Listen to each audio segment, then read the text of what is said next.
ओम नमस्ते। आज मैं आपके समक्ष उपस्थित हूँ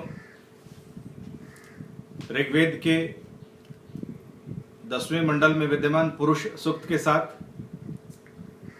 इस सूक्त का देवता पुरुष है, ऋषि नारायण है। अधिकांशतः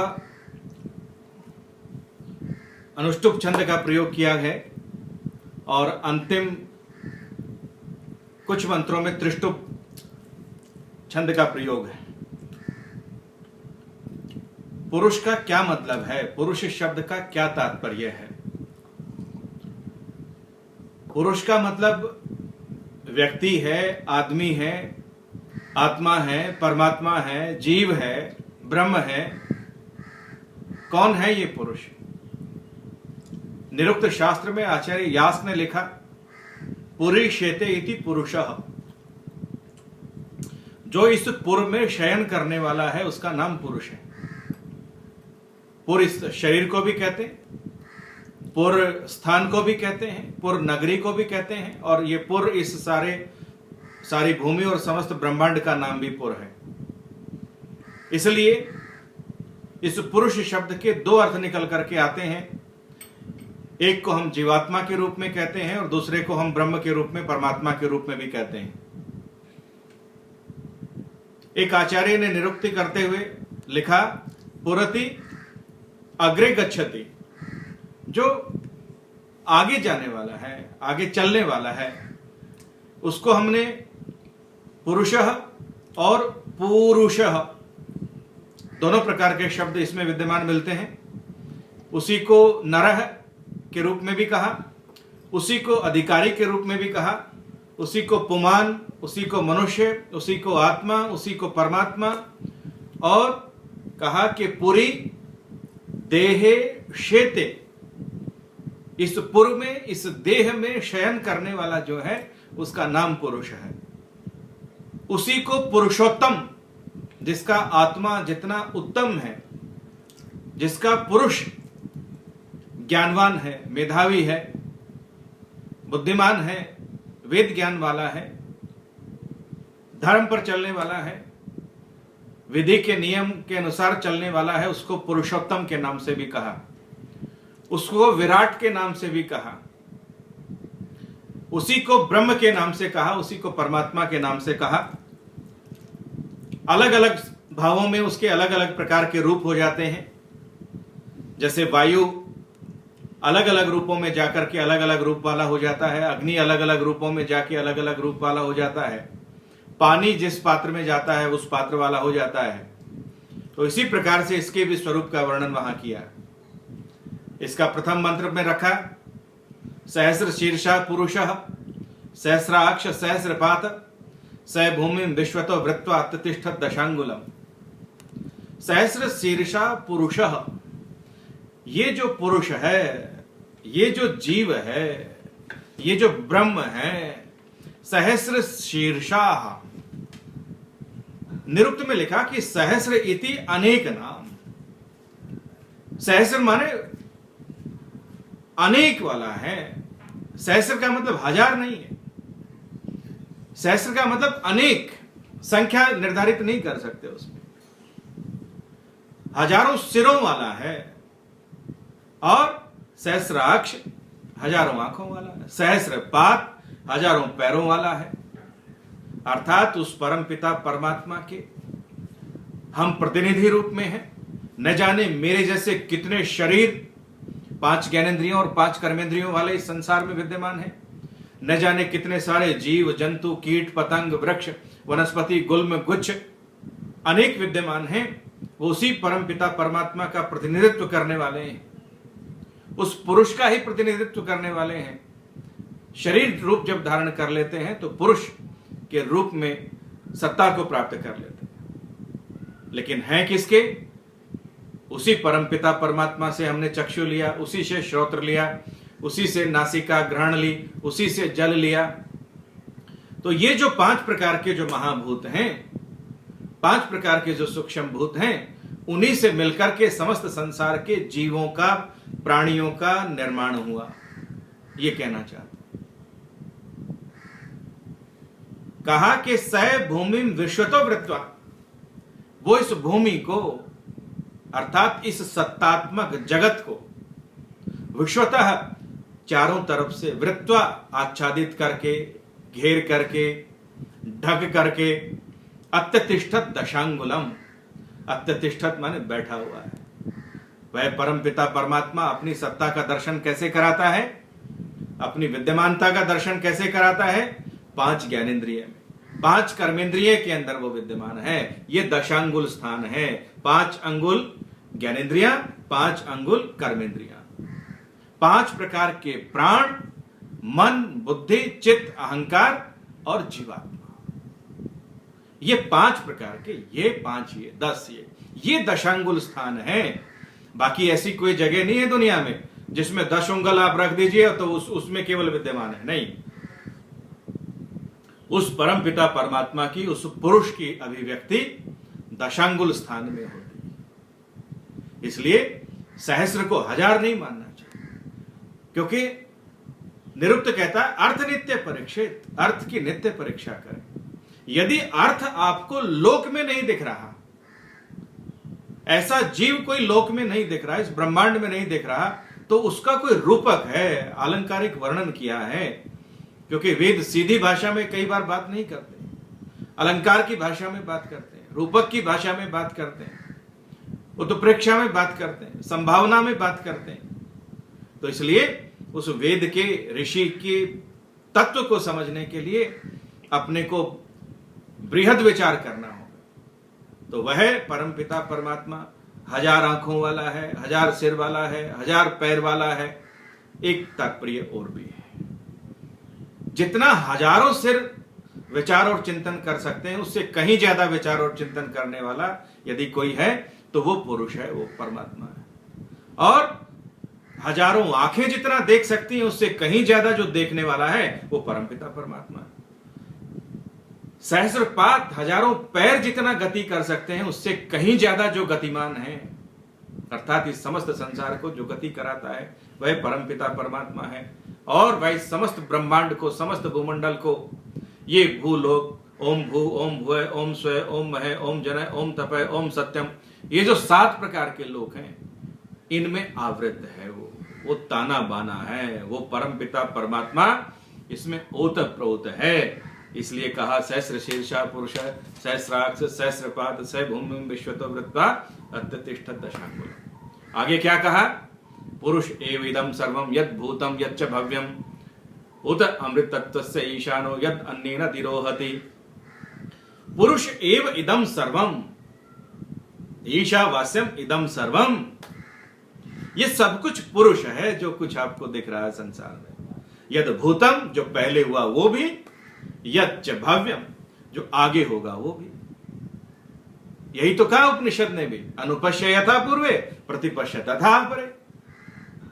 पहले की परंपरा में जो हुआ आगे की परंपरा में होगा, वर्तमान में जो होगा। जो कुछ इस संसार में पूर्व में हुआ या जो कुछ आगे होने वाला है, वो सब इस परमपिता परमात्मा, इस पुरुष की ही सत्ता है। उत अमृत तत्व से ईशान, ये उस अमृत तत्व का ईशान है, मालिक है। यह परमात्मा इस मोक्ष सुख का स्वामी है, इस अमृत तत्व का, अर्थात इस जीवात्मा का भी और इस व्यक्ति का जो 5 ज्ञानेंद्रिय, 5 कर्मेंद्रिय दशांगुल में फंसा हुआ है, इसका भी वो स्वामी है। अर्थात इसकी मुक्ति कराने वाला भी वही है, ईशान है, ईश है, ईश ईश्वरीय, इसका मालिक है। समस्त ऐश्वर्यों का मालिक वह परमपिता परमात्मा है। यद अन्येन अतिरोहति, क्योंकि ये जो जीव है, ये जो पुरुष है, 5 ज्ञानेंद्रिय, कर्मेंद्रिय, दशांगुल में जो बचा हुआ है, यह अन्येन, अन्न आदि पदार्थों के द्वारा, अन्न के द्वारा, जल के द्वारा इनसे बढ़ता है। हमारे वेद में बहुत बार आया, अन्नम बहु कुर्वीत, अन्नम न निंद्यात, अन्नम वै ब्रह्म। तो बहुत अन्न करें, अन्न की निंदा न करें। क्यों?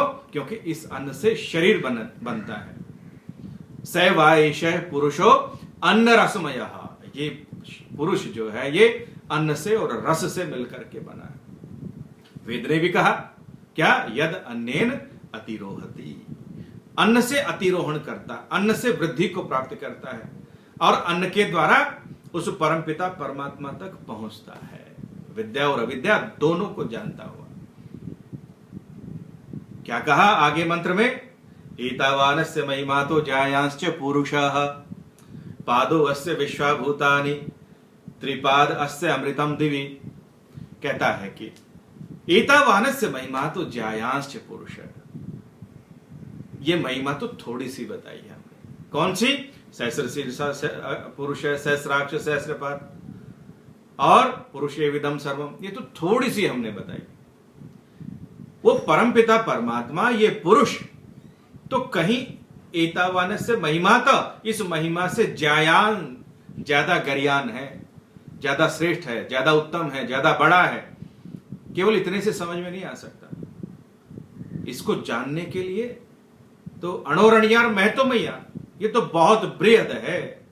नयम आत्मा प्रवचन न लभ्यो न मेधया न बहुधा श्रुतेन। शब्द जाल में इसको नहीं बांध सकते, शब्द की सीमाओं में इसको नहीं बांध सकते। इसका बहुत विस्तार है, इसको समझना बड़ा जटिल भी है और बड़ा विस्तृत भी है। और कहा पादो अस्य विश्वाभूतानि, विश्वानि भूतानि, ये समस्त संसार के जो प्राणी हैं, ये जहां जन्म लेते हैं, मरते हैं, आवागमन के चक्कर में पड़ते हैं, जाते से ही ध्रुव मृत्यु जहां होता है, अर्थात इस भूमि पर रहने वाले, इस ब्रह्मांड पर रहने वाले ये जो प्राणी हैं, विश्वानि भूतानि पाद, एक भाग है, ये तो केवल 25% है। त्रिपाद अस्य अमृतम दिवि, इसके जो 3 पैर हैं वो तो अमृत हैं। अर्थात ये जो भूमि है, इसमें सृष्टि होती है, प्रलय होती है, लोग जन्म लेते हैं, मृत्यु को प्राप्त होते हैं, इसमें सत्ता होती है, विनष्ट होता है, इसमें असंभूति से संभूति में आते हैं और संभूति से फिर वहां वापस जाकर के असंभूति में विलीन हो जाते हैं। तो ऐसा, लेकिन जो इसके जो 3 लोक और भी हैं, जो अमृत हैं, जो कदापि न बनते हैं न बिगड़ते हैं, अर्थात जहां पर यह सृष्टि उत्पन्न नहीं होती, न वहां बिगड़ती है। जब उत्पन्न ही नहीं होती तो वो बिगड़ती नहीं। कहां है? दिवी, वो द्युलोक में विद्यमान है, वो तो देदीप्यमान है, वहां बनना और बिगड़ना नहीं होता है। और क्या कहा? त्रिपाद ऊर्ध्व उदयित पुरुषः पादो अस्य इह अभवत् पुनः ततो विश्वं व्याक्रमत् शासने अनशने अभि। त्रिपाद ऊर्ध्व उदयित पुरुषः, आपको लगे कि अच्छा एक पैर तो ये है, 3 ऊपर है, तो क्या ये जो पुरुष है, क्या ये जो परम पुरुष है, क्या इन 4 पैरों के अंदर ही विद्यमान है? तो कहा ना, त्रिपाद ऊर्ध्व, 3 पैरों से भी ऊपर, उत एत पुरुष, ये जो पुरुष है, ये जो ब्रह्म है, ये जो परमात्मा है, ये तो इन 3 पैरों से भी ऊपर है, अर्थात परिधि में नहीं आता, स पर्यगात, सब जगह पर विद्यमान है, परिधि सर्वतो भावम। ये 3 लोक और 4 लोक की जो चर्चा कर रहे हैं, ये तो इसकी सत्ता बताई, लेकिन ये इससे ऊपर है। त्रिपाद ऊर्ध्व उदयित एत पुरुषः, ये पुरुष इससे ऊपर है। पादो अस्य यह अभवत पुनः, देखिए वही बात आ गई, इसका जो ये एक पैर है, यह अभवत पुनः, पुनः पुनः यह अभवत, इस लोक में ये बार बार होता रहता है। अर्थात कभी सृष्टि हो गई, कभी प्रलय हो गई, कभी सृष्टि हो गई, फिर प्रलय हो गई। ततो विश्वं व्याक्रमत्, क्योंकि उसने समस्त विश्व को, समस्त ब्रह्मांड को व्याक्रमत उसने बनाया है, उसमें उसकी सत्ता है। वि अक्रामत क्रमुपाद विक्षेपे, सब में उसका पदार्पण है, एक एक कण में, एक एक पत्ते में, एक एक फूल में, एक एक रज में, एक एक श्वास प्रश्वास में उस पुरुष की सत्ता विद्यमान है। और शासने अनशने अभी, स अशन, खाने वाले, अनशन न अशन, अर्थात जड़ और चेतन, अभी इन दोनों को वह परम पिता परमात्मा ही बनाने वाला है। जैसा वेद ने, ईशोपनिषद ने भी कहा, ईशावास्यम इदम सर्वम यत् किंच जगत्याम जगत, जड़ और चेतन में वह परम पिता परमात्मा ही विद्यमान। इसलिए कहा शासने अनशने, शासन और अनशन करके, जड़ और चेतन करके यहां उसका विभाग किया। और क्या कहा, तस्माद् विराट अजायत विराजो अधि पुरुषः स जातो अत्यरिच्यत पश्चाद भूमि अथो पुरः। तस्मात् विराट, तस्मात् कस्मात्, तस्मात् परम पुरुषात्, तस्मात् ब्रह्मणः ईश्वरात्, परम ऐश्वर्यात्, उस परम पिता, उस विराट से, अर्थात विशिष्टेण राजते, राजदीप्तौ, विशिष्ट रूप से जो समस्त संसार के इन पदार्थों को, इन तत्वों को प्रकाशित करने वाला है, वह परम पिता परमात्मा जिसको विराट कहा। तस्मात, ये विराट जो संसार है, तस्मात, तस्मात परम पुरुषात, उस परम पिता परमात्मा से, उस ब्रह्म से उत्पन्न हुआ। विराजो अधि पुरुषः, ये पुरुष इस ब्रह्मांड में फंसा नहीं, ब्रह्मांड को बना करके इसके कर्मों में नहीं फंसा, अपितु इसके ऊपर विद्यमान है, इसके ऊपर रहता है। ये तो सामान्य पुरुष हैं, छोटा सा घर बनाए, उस घर में फंस गए। क्यों? उसमें मोह हो गया, उसमें लोभ हो गया, उसमें आसक्ति हो गई। छोटी गाड़ी ले ली तो वो हमने बना ली, बस उसके साथ इतना मोह हो गया, किसी के साथ भी थोड़ी सी भिड़ जाओ, मरने मारने को तैयार हो जाता। अरे भाई, किस लिए? जिसको ज्ञान हो जाए, अच्छा भाई कोई बात नहीं, अब मेरे से लग गई या आपसे लग गई, जो नुकसान हुआ मेरे से ले लीजिए। तो कहा कि नहीं, वो परमात्मा तो सब कुछ बना के ऊपर निकल जाता है, तेन त्यक्तेन भुंजित। और क्या कहा, स जातो अत्यरिच्यत, वे उत्पन्न होते हुए ही जैसे इस समस्त संसार को, इस सबको बनाता है, अत्यरिच्यत, इससे अलग हो जाता है, इसमें कोई मोह नहीं रखता इसके साथ, वो एकदम से निष्क्रिय हो जाता है। इसलिए कर्ता को स्वतंत्र रखता है अपने कर्म करने में, कि मैं तो केवल कर्म फल का दाता हूं, कर्ता भोक्ता तो तुम हो। आत्मा इंद्रिय मनोयुक्तम भोक्ता इत्याहुर मनीषिणः, आत्मा इंद्रिय और मन से युक्त, इसको भोक्ता कहा। लेकिन वो इंद्रिय और मन से युक्त नहीं है। इंद्रिय और मन से युक्त तो ये दशांगुल वाला है।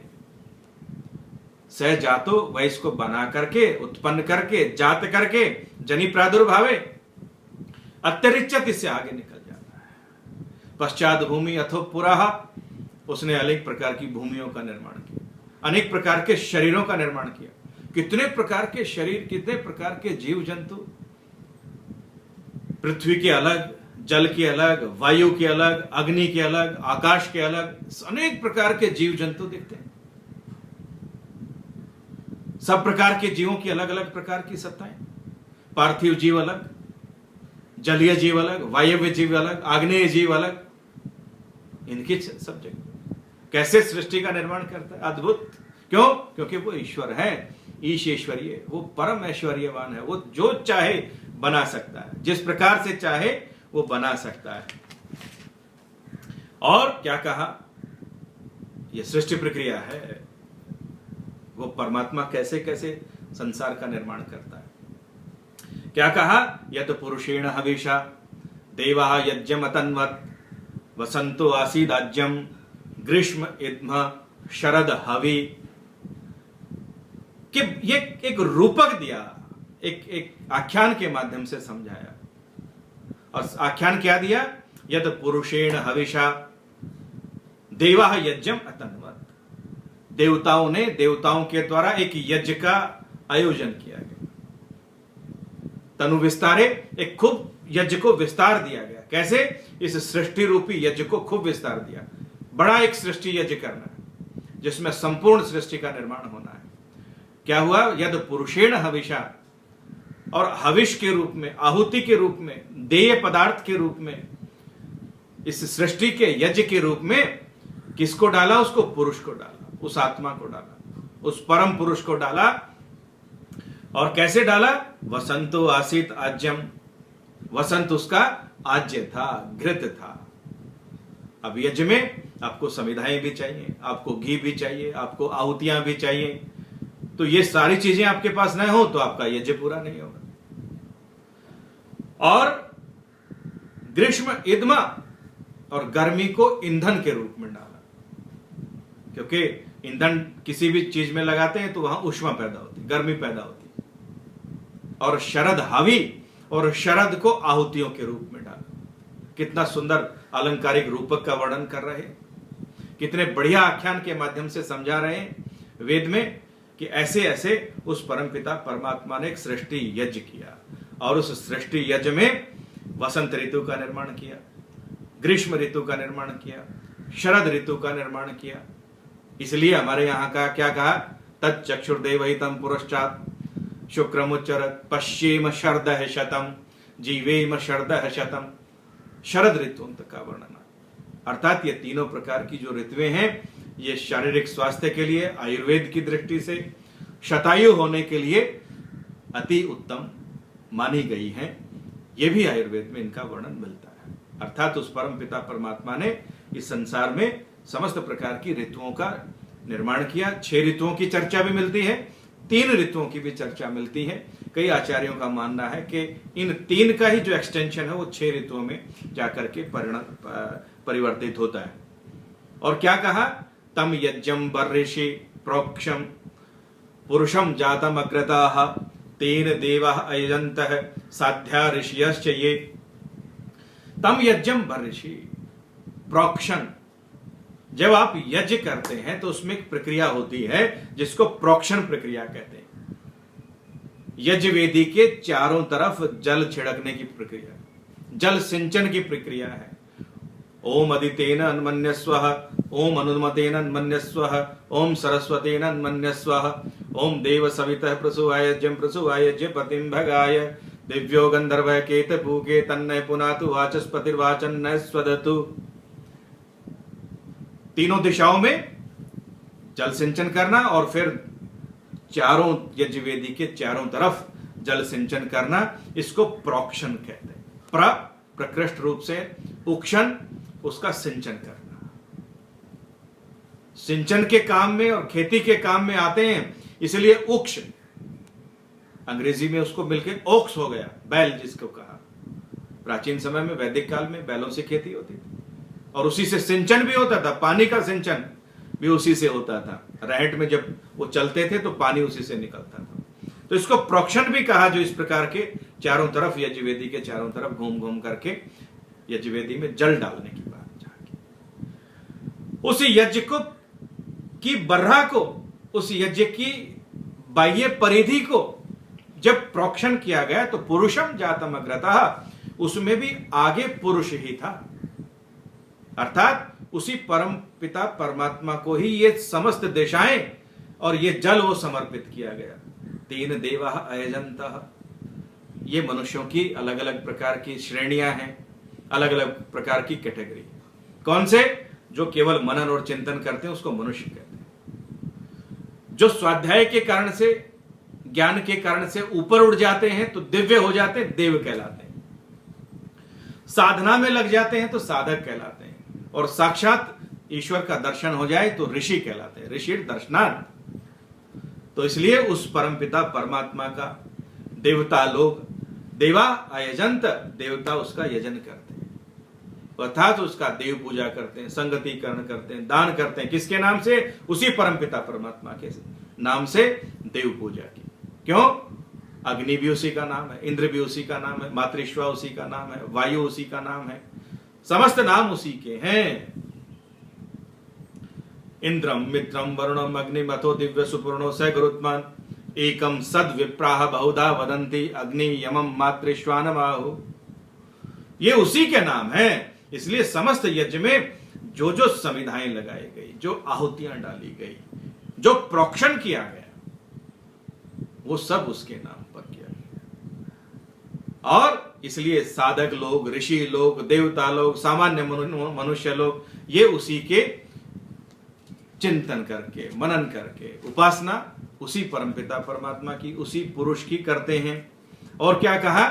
तस्मात् यज्ञात् सर्वहुतः पृषदाज्यम पशुतान चक्रे वायव्यान अरण्यान ग्राम्याश्च ये। वो परमात्मा देखिए क्या क्या, ईश्वर क्या क्या बनाता है। तस्मात् यज्ञात्, इस यज्ञ से सर्वहुत, इसको सर्वहुत यज्ञ कहा। कठोपनिषद में सर्ववेदस कहा।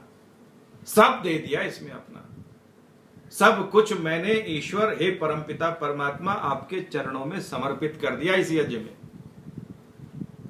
भावनाएं समर्पित कर दी, सामग्रियां समर्पित कर दी, जल समर्पित कर दिया, वनस्पति समर्पित कर दी, वेद का ज्ञान आपके श्री चरणों में समर्पित कर दिया। तस्मात् यज्ञात्, तस्मात् यज्ञमयात् परम पुरुषात् ईश्वरात् ब्रह्मणः संभृतम, इस यज्ञ से संभृत हुआ, उत्पन्न हुआ पृषदाज्यम, क्या? घी और दूध। पृषद और आज्य, घृत, दुग्ध और घृत अर्थात अन्न और पान के पदार्थ। आयुर्वेद में कहा कि आयुर्वै घृतम, अरे घी तो आयु है।